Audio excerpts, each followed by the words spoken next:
What is going on, guys? Smooth Racing here, back with a brand new video, and today we have the F1 2014 Canadian Grand Prix review. And what a Grand Prix it was. By far the best Grand Prix of the year. We thought we'd seen it all in Bahrain and Monaco after two superb races, especially in Bahrain, where we saw a surprise podium for Perez and also a fantastic battle for the lead between the two Mercedes drivers. But really, Canada was an absolutely amazing race. For sure, a contender for the race of the decade. A very exciting race from start to finish indeed. So then the lights went out then, and straight away we had a lot of drama with Hamilton losing out to Sebastian Vettel for second place.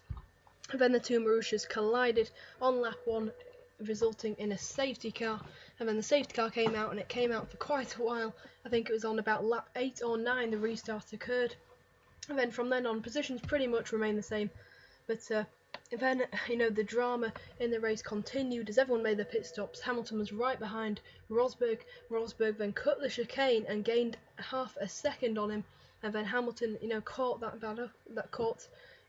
up again to Rosberg, and then was within just half a second.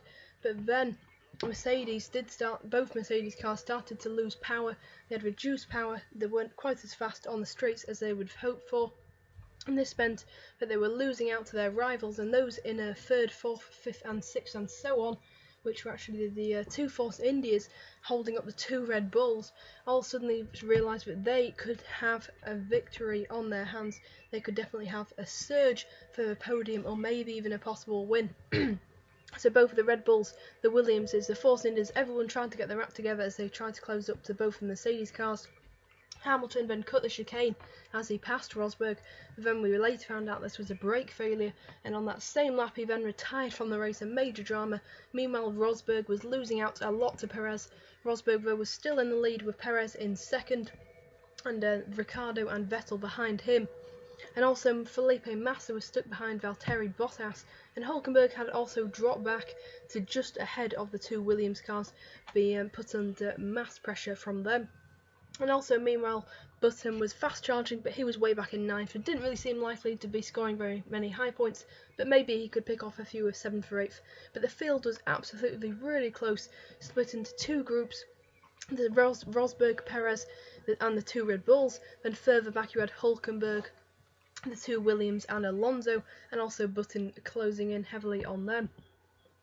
As the race progressed then, we thought that Massa, who managed to get past Bottas, and Hulkenberg would go on to win the race, maybe manage to get past all of them, up at the cars ahead of him. But unfortunately he could just not make any of the moves on the Red Bulls that he wanted, and that crucially cost him the race, definitely. I feel if he'd have managed to get past the two Red Bulls quickly, then maybe he could have had a shot at the win, but it'd be really tough for Massa to do that, and sadly he was not able to achieve that.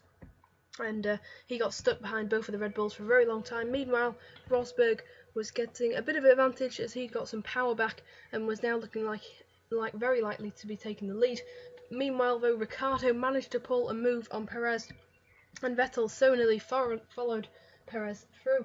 But then, sadly for him, there was a massive collision between Perez and Bottas, which meant that Perez and Massa had a massive collision. Both of them were sent hurtling towards the barriers. Both of them retired, luckily to escape without injury. Or, as far as we know, none of them were injured, but luckily, they weren't severely injured, just showing off the great safety of these modern day F1 cars. And then Daniel Ricciardo, meanwhile, before this, had managed to overtake Rosberg for the lead, and shortly after this incident happened, as Vettel managed to get past Perez for third. So then Vettel moved up into the podium places. Perez slipped down. It was kind of a 50-50, probably a racing incident, I believe, between Massa and Perez. It's very hard to call whose fault it was. Maybe after seeing a bit more footage, we'll be able to clearly see whose fault it was, but I feel so much for both of the drivers. Massa definitely could have got a podium, likewise with Perez. Did an absolutely amazing job. He beat Hulkenberg on raw pace, simple as. Hulkenberg just didn't have an answer to Perez's pace. But sadly then, that was the end of the road of the races for Massa and Perez, and then the safety car was brought out for the final lap, and then the final results then stand like this: Ricciardo from Rosberg, from Vettel, then Button, Hülkenberg in 5th, Alonso, Bottas, Vergne, Magnussen and Kimi Raikkonen having a disastrous race after spinning by his own accord, finished all the way down in 10th. And then you've got Sutil in 13th with Massa and Perez actually still being classified in 11th and 12th, likewise with Gutierrez, who retired but he's still classified as 14th. And then you had a whole list of retirements: Hamilton, Maldonado, Grosjean, Fiat, Ericsson, Kobayashi, Bianchi and Chilton. As I mentioned, the two motors came together. Both the Caterhams had mechanical failures, I believe. The Toro Rosso Fiat also had engine trouble, I believe, and Gutierrez not having the best race, retiring with just 6 laps to go. Both Lotuses retired with failures. They never really showed any pace, like where the Saubers showed in absolutely zero pace. Adrian Sutil, 136 seconds, over 2 minutes off the lead of the race. Really bad race for Sauber, just showing that they haven't made any improvements since Monaco, and they're definitely the back of the field. And I think if Marussia would have stayed in the race, they'd have probably beaten Sauber. And maybe, funny enough, Marussia could have actually scored a point in that race, perhaps, if they'd have managed to keep ahead of Kimi Raikkonen. Magnussen was pretty lucky to get a point in 9th. Oh, sorry, a couple of points. Also, Vergne drove a pretty good race, although that Toro Rosso was absolutely horrible to drive. And after his teammate retired with a failure, he was definitely pushing above his weight in 8th. Bottas will be happy to get 7th, considering he had a poor race. You think, but after such a great qualifying, Bottas was not able to capitalise on that great qualifying position.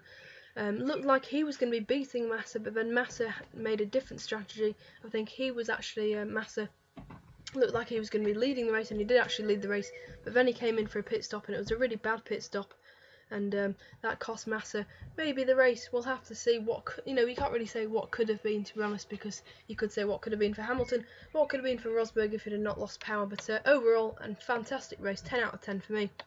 You can leave your driver of the day down in the comments.